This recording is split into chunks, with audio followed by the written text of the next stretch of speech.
to talk about basic attire for exercise. You might already know about this already. We'll give some guidelines for that. Cardiovascular exercise, strength training, and stretching. Carly will go over some nutrition points for us.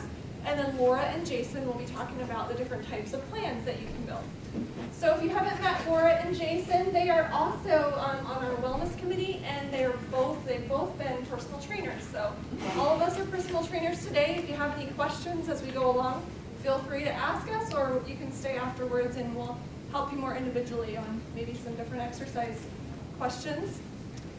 And then keep in mind, we do offer personal consultations throughout the year. If you want more individual help on designing a plan, nutrition plan, fitness plan, we can do that for you. All right, so let's talk about the proper attire for exercise. And I just want to put this picture on here. It's a little bit funny. I don't know about some of you, but I still see people at the gym that dress this way. Wearing the leotard, the thong leotard with the tights. Right in their face. This is probably not the best sort of attire these days. We've come a long way as far as clothing goes. Probably not the most comfortable or breathable, especially for the gentlemen with the short shorts. So, number one, you want to select clothes that are comfortable for you. And with comfort, you're going to think about the different activities that you're doing. So if it's Pilates, you want something that's a little bit breathable, maybe form-fitting. For bicycling, you don't want some big baggy clothing that's going to get into your pedals there and get caught up. And then for running, maybe some tighter fitting clothing that's breathable as well. And some tips we found on websites, we're picking workhouse fabric. So you really want to think wicking, really breathable material. And just some brands you might want to check out are Coolmax and Supplex. Those are two different brands of wicking that you can find at sports stores. Just, again, to get the air flowing through, not have your shirt be all sweaty, just help you cool down.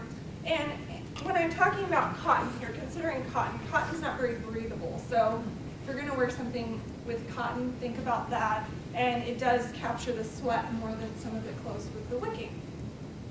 And again, avoid fabrics that aren't breathable. And you want to make sure that you get the right fit, again, for the different sport that you're doing, just to pick clothing that's appropriate. And then for weather as well. So some guidelines are you want to wear the wicking against your body if it's hot out, so you can have breathable, get the air moving through there. And if it's cold out, you want to wear the wicking as well, but that's going to be your bottom layer. And then you'll wear more like a jacket to keep the rain and the wind out on top. So. And you always want to make sure that you're wearing some gloves and a hat if you're running in the winter, keeping your face covered as well. So just some tips to have there. Okay, and then for shoes, I would recommend first that if you're interested in getting fitted for some good running shoes or just any sort of athletic shoe, go to the running company. They'll measure your shoes, make some recommendations for you. So things you want to think about are know your foot. If you have a normal foot, if you have flat feet, or if you have arches. So there's shoes for all those types. And then you want to measure your feet. And a recommendation is that you go later in the day to buy shoes because your feet are bigger at the night time, so they swell up a little bit throughout the day, and you could buy it half a size too big or small. Okay, so match the shoe to the activity. Running shoes, they are meant to absorb shock. Tennis shoes are more for stability, side-to-side stability, and then walking allows the foot to roll and push off naturally. It has more of a rigid arch, well-cushioned sole, and then stiff heel support. And then down here, how long do shoes typically last? And research says 300 to 500 miles, so some of you may go through shoes pretty quickly. Others more likely about a year to a year and a half before you might need some new tennis shoes. And you want to pick new shoes before they start to show signs of wear. So that's something new that I learned today too. Okay, talk about cardiovascular exercise. This is a really important component when we're building our fitness plan. You don't want to leave this out. A lot of gentlemen and sometimes ladies too, they really just focus on the strength training, and that's good, but you want to have a really balanced fitness plan, so including the stretching and the cardio as well. So cardio means you're using, it's an aerobic type of exercise, so you're using oxygen a lot. And some benefits of cardio are it burns calories. A lot of people will just get on the treadmill and just run for an hour because it's a good way to burn calories. But we'll talk about some other types of cardio you can do that might be even more effective today. It improves your heart health, gets the blood pumping throughout your body, decreases your risk for disease as well, improves your metabolism, and it improves your hormones. So you might get that, or they call it a runner's high, where endorphins are released and you feel good, and it can be a stress reliever for you. So cardio is great for that. All sorts of exercise are great for the hormones and improving that. And then managing disease, like I mentioned before. So types of cardio, really choose what you prefer. It might be good to mix it up, not always do the same thing, but just do what you like to do. And then we'll talk a little bit about HIIT training. You might have heard about this or experienced this. So this is high intensity interval training. So maybe you do a sprint for 30 seconds and then you cool it down for 2 minutes of walking on the treadmill. And this really gets your metabolism up, and it's a good fat burner, probably one of the best fat burners doing these interval training. So you can do that for your cardio as well. The CDC recommends that you get 150 minutes of moderate intensity activity every week, or you can bump that up to 75 minutes of vigorous intensity activity. So generally 2 minutes of vigorous activity, or 2 minutes of moderate activity is equivalent to 1 minute of intense vigorous activity. So you might ask, well, how do I know what intensity I'm working out at? Moderate would be if you can talk while you're exercising, but you can't sing, that would be more moderate. So a light jog or a brisk walk. They said maybe even mowing your lawn could be moderate exercise. And then vigorous is when you can't even pass the talk test, so you can't even talk without gasping for air. So that would give you an idea. And then for greater health benefits, the CDC recommends that you get 5 hours each week of moderate intensity aerobic activity. But keep in mind, research also shows these days you can break that up into 10-minute increments throughout your day. If you don't have 30 minutes to an hour to just do your cardio, just break it up or just fit it in when you can. It's still good for you. And this last slide that I'll show you here is target heart rate. Does anyone have like a heart rate monitor watch, or do you use something like that, or use the gym equipment to measure your heart rate? So it's important to do that. You'll see the different levels here. If your heart rate is down here in the 50 to 60%, that's more of a warm-up or cool-down. But if you want to focus on weight loss, this is the range you want to be in. And then for your cardio, it's up here. So if you don't have a heart rate monitor watch, or if you don't trust the treadmills at the gym, some of them are better than others about monitoring your heart rate. They have sensors on them. You can always take your pulse for 10 seconds and then multiply it by 6, and then you'll know what range you're in. And you could take it before you start working out, in the middle, and then when you're cooling down as well. Rachel, Jason, or Laura. So I don't like to run anymore. This is my back, whatever, knees. Elliptical machines, I like doing those, but I feel like I'm doing moderate exercise the whole entire time. So put my headphones on and watch a show while I'm doing it. Because I have a hard time getting my heart rate up just doing that exercise itself. What are low impact on the body cardio exercises you guys found to be good to get your heart rate up? Because elliptical just doesn't do it for me as much as I'd like it to. I know you can increase the resistance, but it's just too easy. I've developed, for me, because I'm the same way, I can't run, don't want to run, maybe that's a better way to put it. Elliptical's fine, but I've developed, for me, my goals have changed a lot, so what I've developed a program for myself that is, basically it's sort of a strength training circuit, and it's very little rest in between exercises. It's a balance between heavy lifting, light lifting. It's in between that doing some jumping rope, burpees, types of things that I have staged periodically throughout my workout. So it's just basically about 45 minutes or so of nonstop strength training, plus a little bit of the burpees, the jump rope, even the bike, a little bit of the elliptical, mixed in with some strength training exercises that take very, very little rest in between, and that really gets my heart rate up, much more than even when I was running. I just didn't push myself running enough. The elliptical's fine. I do that once a week, but the other days I do much more quick-based strength training circuit cardio stuff. Okay, thanks. And swimming is really great too. I don't know if you mentioned that or not, but swimming is excellent for getting your heart rate up. I've got a question on heart rate. If you're one of those people that your heart rate goes up really fast, that a bad thing? I mean, does that mean that you really haven't been training very much? It can mean that. You'll just want to stay on top of that. It might be good to have a heart rate monitor watch, to just watch if you're exercising very intensely at a high level, you can bring it down a little bit to get that heart rate under control. So it's good to keep track of that. Does your heart rate spike during the warm-up phase? Pardon me? Does your heart rate spike during a warm-up phase? Mine's spiking right now. Is it?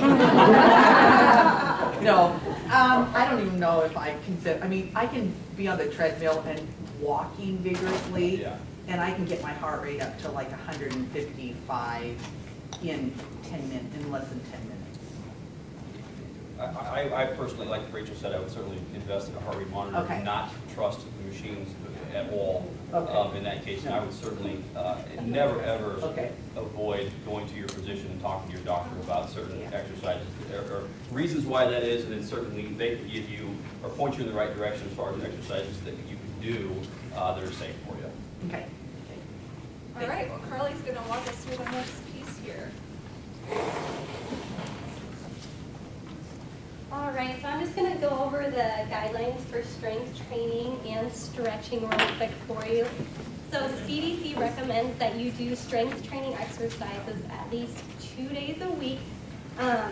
Excuse me, 2 days a week for 2 to 3 sets of 8 to 10 repetitions for each major muscle group. So you want to work on your legs, your chest, your back, your core, your arms, your biceps, triceps, and shoulders.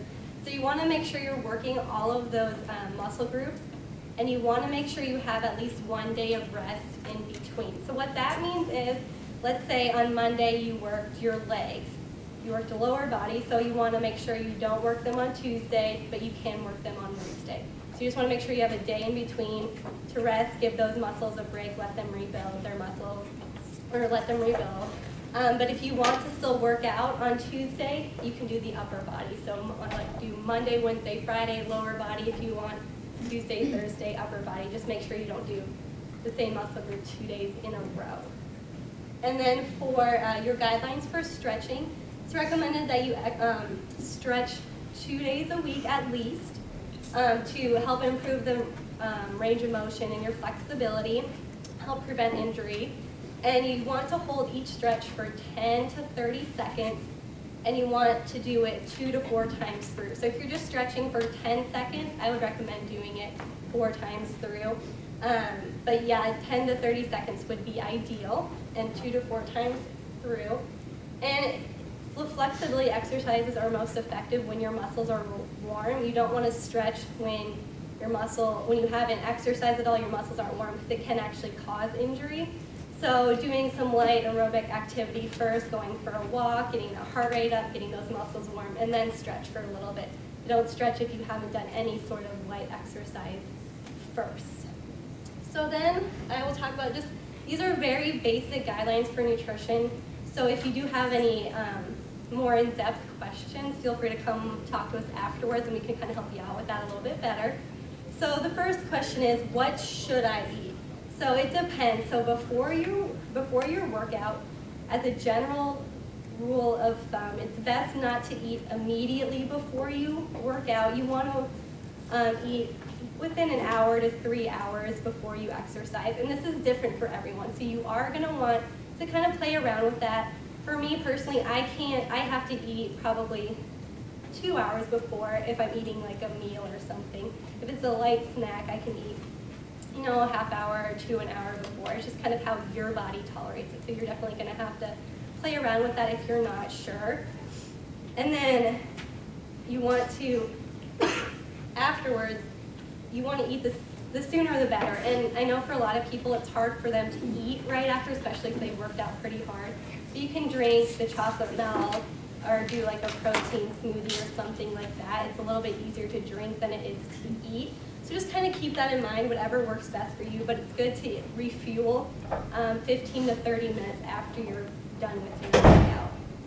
And then next, what should I eat? You want to focus more on carbohydrates and proteins. You also do want the healthy fats, the unsaturated fats, but you want to focus more on the carbohydrates and the proteins.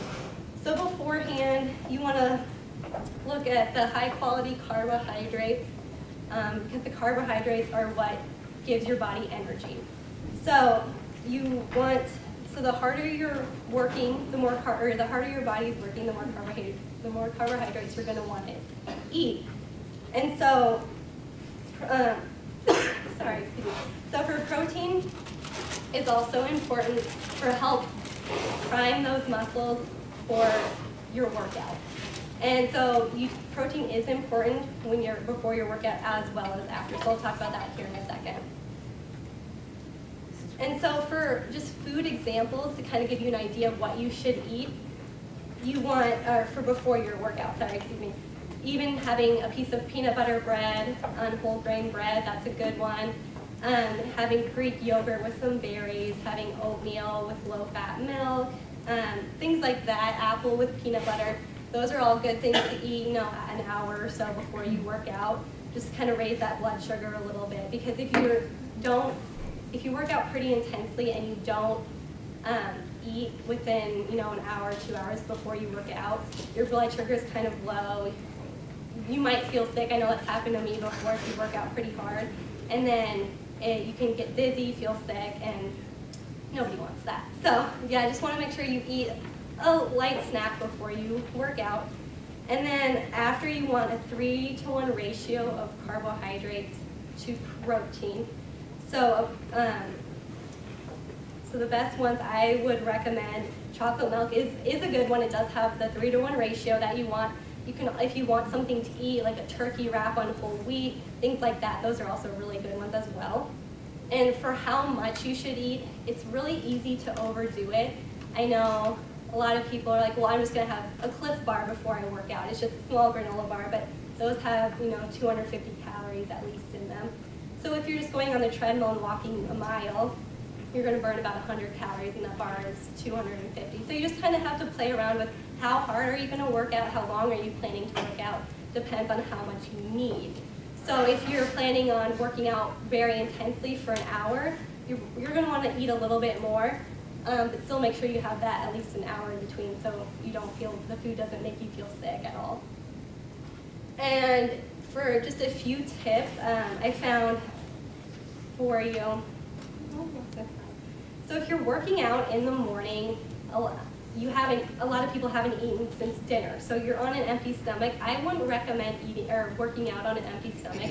I would recommend focusing on hydrating, because you also haven't drank anything all night most likely.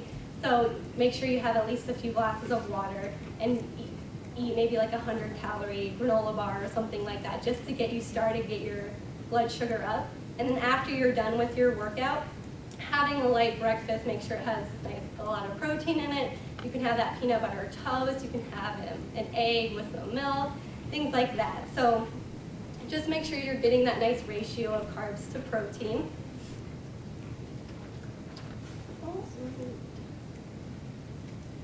Oh, I forgot something to say. And hydrating. Hydrating is really important. And I just kind of want to talk about water versus sports drinks for a second. A lot of people think, oh, I need that Gatorade, I worked out for, I ran a couple miles. Really what Gatorade is designed for is to replenish all the electrolytes you lose through sweating and intense exercise.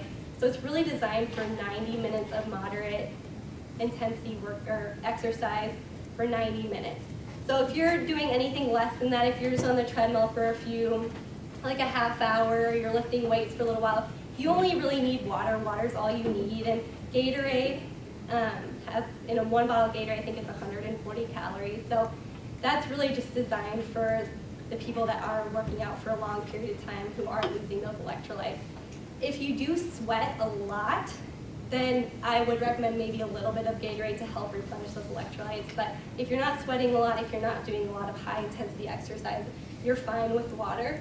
And I would also recommend drinking at least 1.5 cups to 2.5 cups of water, at least extra a day when you're working out. If you're sweating a lot, again, you want to drink a little bit more. And then we have just a few tips here. Just eating right really does matter. Here's a list of everything that eating right helps with. You want to have eating clean as much as you can, avoiding those processed foods. The cleaner you eat, the healthier you eat, the better your body's going to respond to that, and the more energy you're going to have to work out. So eating right does allow your body to delay fatigue. You can push yourself harder and recover faster. And Laura's going to talk next. Thanks, Laura. Okay, so I'm Laura Burr, and I'm a supervisor in the Deposit Services Department. I'm also a certified personal trainer through ACE, American Council on Exercise. I think this is the 4th year now that I've done it, and I interned for about a year. So kind of just a beginner to it. But what Carly and Rachel have me kind of go over today is how I put my own workouts together and how I put workouts together for clients and just kind of the thought process behind that. So that's what I will be covering. So to kind of put it together, I break it down in steps. So when I say set a goal, so what is your goal? Not big picture goal. So this year I want to lose 20 pounds or I want to be able to run a 5K. Break it down even further. What is your goal for this specific workout? What are you going to do tonight when you get off work, and what is it that you want to accomplish? Do you want to strength train? Do you want to do cardio? Do you want to do a combination of both? So first you got to figure out what it is that you want to do. I know when I go to the gym without a plan, I'm not very effective. I think sometimes you'll see that people walk into the gym, they don't really know what to do, so maybe they'll just take a piece of cardio equipment. So having this plan together ahead of time can hopefully help make the most out of your time. Everyone's busy, we don't really have time to waste. So step 2, how much time do you have to complete a workout? You don't need 90 minutes. You don't need an hour. If you have it, great, use that time. Sometimes I have a free 20 minutes. You can get a lot done in 20 minutes, especially with high interval, the HIIT training.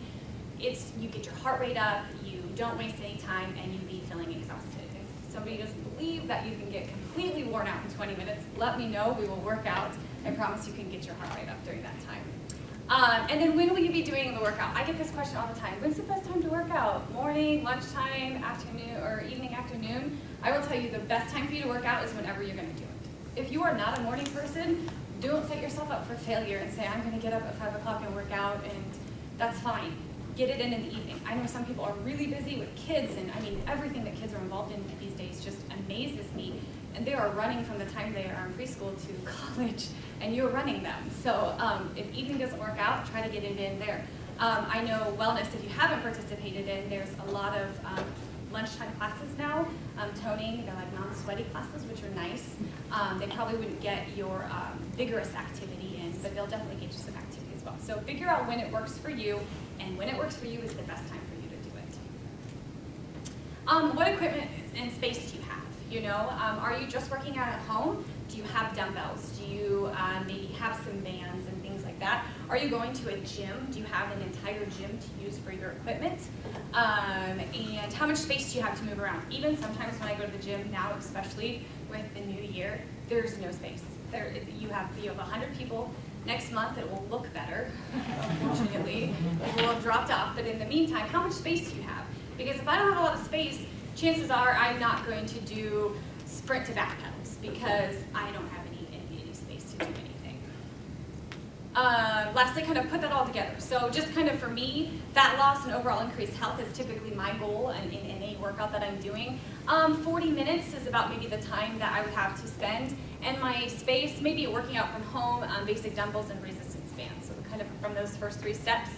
And then I kind of use a list of exercises. So each exercise is so upper body, lower body, core, and cardio. You can pick and choose from these exercises. This is not all inclusive. There's hundreds of thousands of exercises out there that you can do.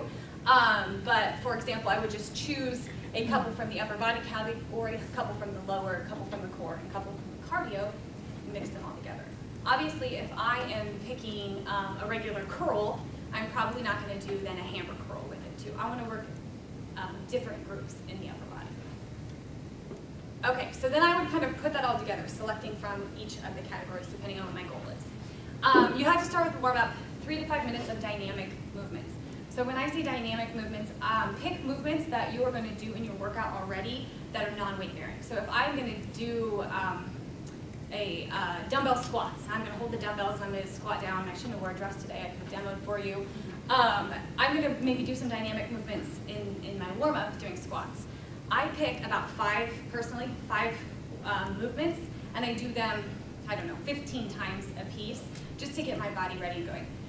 I know we're busy and a lot of people skip the warm-up, but it is so important to do a warm-up. This is my little preach. It's so important to do a warm-up. You can get injured, you get early onset fatigue by not warming up, so just take the couple extra minutes and warm up. But then for the actual workout, so we selected our exercises, we established how much time that we have. I do everything time-based, and this is just your personal preference. So 40-20, so I mean that, I mean 40 seconds of work with 20 seconds of rest. Meaning I'm gonna go down each exercise, and I'm gonna do it for 40 seconds. I'm gonna take a 20-second rest, and I'm gonna go 40 seconds to the next exercise. Repeat it 3 times. So people say to me, well, I can't watch a clock and do mountain climbers at the same time. How do I know when to go? There's this, if you have an iPhone, this app called Workout Muse Pro. I use it. It's fantastic. You literally set the sets that you want to do. So I would type in, I want to work for 40 seconds, I want to rest for 20 seconds, and I want to do, you know, so many reps. And it plays over your music. So you can use it at the gym. Use your playlist that you already have. You can put your headphones in, and he will tell you to stop and go, which is nice, because then it takes all of the, when do I stop, when do I go, counting reps and things like that. So, for example, in this workout, Carly put some great pictures in there. That top one, the top left, she's doing an ice skater. She's got a bodyweight squat, overhead press, and a V-sit hold. So you would do that. I said 3 rounds, but if you don't have that much time, do 2 rounds. And then lastly, you've got to finish with your cool down. Cool down is just as important as warm up. But make sure you're getting your heart rate down, safe, and stretching out those muscles. Carly had mentioned that stretching, static stretching, so I'm holding a stretch, is most effective when your muscles are warm. That would be a prime time to do it. When we were putting this workout together, we were kind of reminiscing. The thought process has now changed in the fitness industry. In PE, you guys probably remember this, you would stand around in a circle as a group and you would hold your static stretches. You would stretch your arms, you know, you'd stretch your legs and that kind of stuff. Well, now studies show that that's best served when your muscles are warm. So that's why we do a dynamic warm up and stretch at the end with your static hold stretching. So kind of like that. So doing this whole thing, 34 minutes. Not a lot of time, but like I said, I promise in that amount of time that you will get your heart rate up and get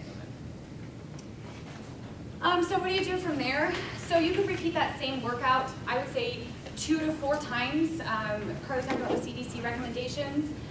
Take days of rest in between. That rest doesn't have to be rest from all activity. That rest has to be rest from those muscle groups that you work. So you could still mix in some cardio. We talked about good pieces of equipment and things like that to do cardio in. There's also, you know, non-equipment cardio that you can do as well. Mix up the exercises. Change it up to do what it is that you like. You can mix up your work to rest ratios. Maybe you don't want to work for 40 seconds and take a 20-second rest. Maybe you have to cut it down, or maybe you want to increase it. Just really have fun with it. If you're not doing something that you like or enjoy to some extent, you're probably not going to stick with it. So just pick stuff that you like to do. And with that, I'm going to turn it over to Jason.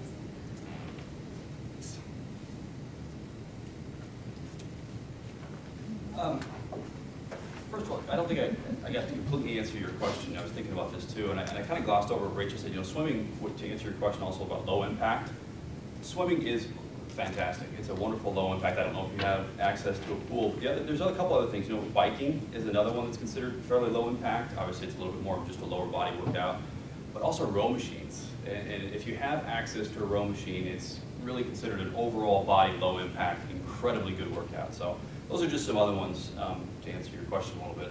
I'm Jason. As most of you know, I'm an educator in the RPS world, and I was an ACE certified personal trainer for about 5 years. And so obviously I consider myself an educator. We talk a lot about, I'm going to kind of hopefully not be too redundant on what's already been said, but I'm kind of going to talk a little bit about and focus a little bit more on the intermediate world. And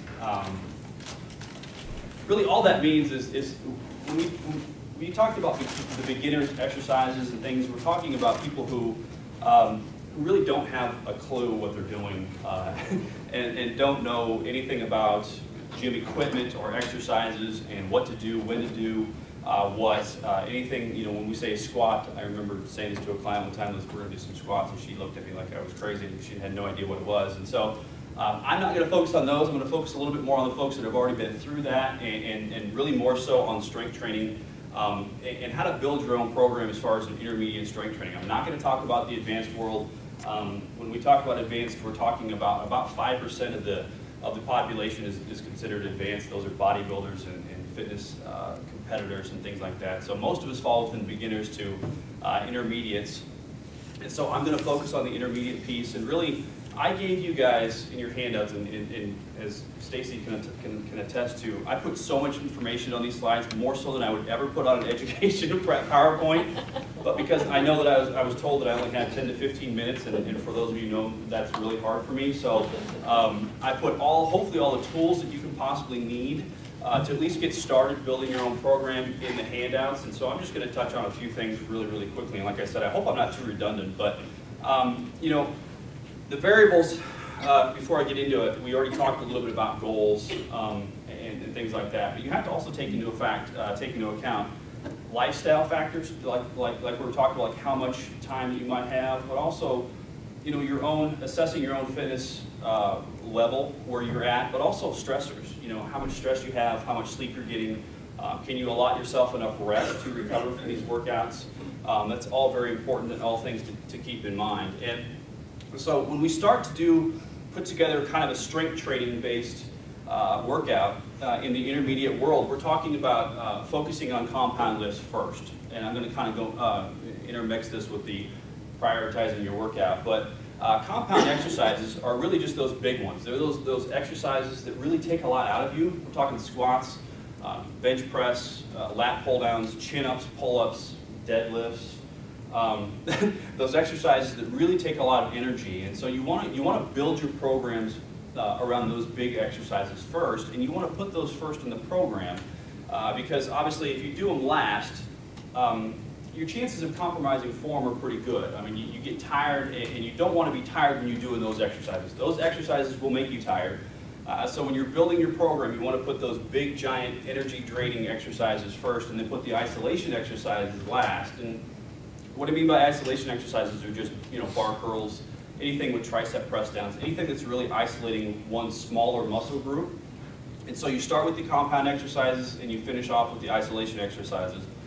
And watch the clock. And I'm not going to talk too much about this just because there's a lot of debate, and I've read a lot of different things as far as folks that are saying, you know, you should rest 4 minutes between exercises. You should rest 30 seconds between exercises. I really am a proponent of doing whatever works for you. I've never had a client that I ever take more than 2 minutes exercise or 2 minutes rest in between exercises.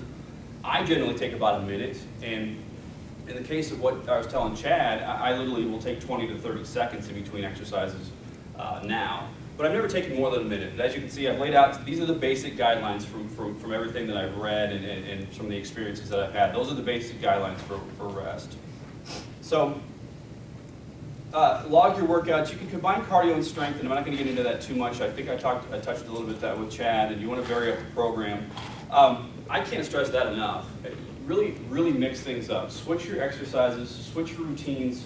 As you start to build your program, understand that it's a trial and error, and that's another reason why I wanted to give you this. A lot of these tools is the fact that, you know, I can design a program for you, but it may not work for you. I mean, so you need to have all of the different tools to build your own program, and so that you can really do a trial and error when it comes to this stuff. And so, but the other piece of that is when you do build a program, a lot of people just stick to that program, and they think that, okay, I'm going to do this forever. And so it's really important to avoid that, and literally your body will get used to any workout program after about 2 weeks. It starts to get really used to it, and all that means is you go from losing weight, building muscle, about 2 weeks, your body starts to get used to that, and it starts to become a maintenance phase. And so it's extremely important to vary the program, and that could be as simple as I'm just switching the order of exercises that I do. I mean, that's all it is. Or on one day, Mondays I was doing this, Tuesdays I was doing this, I flip them. I do Monday this and Tuesday this. It's that simple. But you need to make sure that you're always varying the program. So how often should you work out, what days? I kind of touched on this a little bit, but I wanted to give you just a sample of what we call splits. And really all this is most folks will do either a 3-day or a 4-day split. Advanced folks might do strength training 5-6 times a week, but generally speaking, it's either 3 days or 4 days, and that gives you enough time to rest. gives you enough time in between days of doing exercises. And so, in the 4-day split, you're just doing Monday lower, upper, off, lower, upper, and Saturday and Sunday off. And those off days, like Laura talked about, aren't necessarily off days, but they can be cardio days. They can be doing something other than these types of exercises. And so, if you're doing a 3-day split, you can do it this way. And this is really effective. I've had a lot of people who do this, used to do this, and so it really does create that balance as well. Both of them create balance, but the 3-day really creates balance in the fact that you're doing something different each week, which is great. It's again that varying of the program. Lower body, upper body, lower body. The next week you're doing upper, lower, upper. And so you're really changing things up, but you're giving yourself plenty of rest in between. What you can also do is you can, if you're doing the 4-day split, you can do a breakup. And that's what a lot of people will really start to hone in on. Okay, I want to do each body part, but I only want to do it once a week. And so, but I want to do the 4-day split. And so what I do is, for Monday upper body, I do half of upper body. I choose the exercises that I'm going to show you a little bit of, and I'm going to choose those. I'm going to do half of those on Monday. The other half I'll do on my other upper day. And so you're still getting a full 4-day split. You're still getting a full workout, full body workout once a week. Gives you plenty of time to rest, but it also allows you to spend a little bit more time on each muscle group during that particular session. It's really trial and error. It's up to you. So I've given a list of some of the best exercises for each muscle group, and I'm not going to go through all of those. Laura gave a great list as well, and the rules really basically are, you want to choose about 2 to 3 exercises per muscle group, and some people will choose a few more than that, maybe 3 to 4 exercises per muscle group. But the fact is if you're like me and your time is so valuable, and if you're doing an entire upper body workout, and that generally is, most people will tell you, is 5 muscle groups. It's literally triceps, biceps, chest, back, and shoulders. Some people will lump those other 2 together, but literally if you're choosing 2 to 3 exercises for 5 muscle groups, you're looking at 15, possibly 15 exercises. And then if you're doing 3 to 4 sets per, I mean, that's a very long workout. It can take a lot out of you. And so if you're doing an entire upper body workout, I would definitely suggest maybe just doing 1 or 2 exercises per. If you break it up, then you can start to do the 3 or 4. But the general rule is you want to pick 2 to 3 exercises. You want to do 3 to 4 sets per exercise, and then you want to choose between heavy lifting or light lifting. And heavy lifting just simply means that's kind of a muscle building phase. And even for the women, I know that I used to have clients all the time saying I can't lift heavy. I don't want to get muscles. I don't want to get big. I don't want to get huge. Women don't have a lot of testosterone running through them. They really generally don't have to worry about that. What heavy lifting does, the 4 to 6 reps, is it shocks the heck out of your body. It's very difficult. It can be very hard. It can get your heart rate up, but more than anything, it really shocks your muscles. And so if you're constantly doing 12 to 15 reps, which is light, or 15 to 20 reps, which is light, you're not really shocking your body if you do that all the time. That's why the balance comes into play. And so it's really important to do light and heavy for both men and for females. And so you want to consider that as far as the days. If you do 1 light day, 1 heavy day, 1 light day, 1 heavy day. And so that will also affect your rest periods, obviously. So, and that's all in your handouts. So to put it all together, really, you want to focus on those compound movements. And this is for anybody who is, male or female. You want to focus on the compound movements. Put the big ones first. Prioritize your lifts that way. You want to choose, 2 or 3 exercises per muscle group, and you're doing 3 to 4 sets per. And then you want to choose between the heavy lifting and light lifting. A lot of people will, particularly when you're first starting out building your own program, it's very easy to remember and to do upper body, lower body, upper body, lower body. It's also easy to do, okay, how do I prioritize these exercises? Push, pull, and it's just 1 exercise is a push, 1 exercise is a pull. So you're choosing opposing exercises to build into your program. It makes it really kind of easy to stick to, and then of course you can mix those up and vary them as well. So, so to recap, really it's just consider your goals, your current lifestyle, focus on those compound lifts, vary the program. And then, of course, do opposing lifts, and as we've said several times, stretch and drink plenty of water, too. So I threw a lot of information at you guys. Do you have any questions at all for any of us? Yeah. You talked about drinking water afterwards. A lot of times I'll see people at the gym not just carry a bottle with them, but they'll do a lot of heavy lifting or strength exercising, and then they stop, and during that stop, they go to the drinking fountain. And then they come back and they start another, they go to the drinking fountain. Yeah. Is that advised in between each exercise? It's advised only because they don't have the water bottle sitting next to them. Okay. It's advised because what they're doing is they're using active stretching, they're using active rest, they're moving, and so they may not even be actually drinking a lot of water, which is totally fine as long as you're not overdoing it, getting waterlogged, and have to go to the restroom every 5 seconds. But what they're doing is they're moving. That's all they're doing. It forces them to move in between exercises. The problem with that, if you're like my gym, is that you leave and you lose it. And so that becomes a little bit more of a difficult task to do active rest, is if you leave that area, you tend to lose it. So Should you be drinking water though through between absolutely. exercises? I mean, yeah. I mean, as long as you're sipping. I mean, you don't need to be guzzling a bunch of water in between each exercise. But yeah, certainly keeping hydrated throughout your routine or throughout your exercise program is wonderful. Question? Anybody else? For any of us? Okay, well, this is our last slide here, just some resources for you. Has anyone used MyFitnessPal? We've talked about this one a lot. It's very good for tracking what you eat and your exercise. And then the Nike training app, this is one of my personal favorites. It's got hundreds of workouts on there for you, and it's like a personal trainer on your phone. So you select a workout you want to do. It could be a beginner, intermediate, advanced. If you want to tone, like it'll have workouts for just your arms or your butt. You can have a cardio workout. Workouts you can do without equipment, and then work out with weights or like a medicine ball. So you don't need a lot of equipment to do it at your house. You can set your music to that, and it will tell you when to switch exercises and give you a video of how to do the exercise. So that is a great tool. It's a free app. And then Laura talked about the Workout Muse Pro. And then another resource we have here is the BMR calculator. So this is your basal metabolic rate. If you want to find out how many calories you burn at rest, to know how much you need to eat per day depending on your goals, if you want to lose weight, if you want to gain weight, build some muscle, go to this calculator here. It'll tell you what you burn at rest, and then you can go from there and just kind of plan what you need to be eating. And then we're going to go to one website here for you so you can get some ideas about where to find these exercises.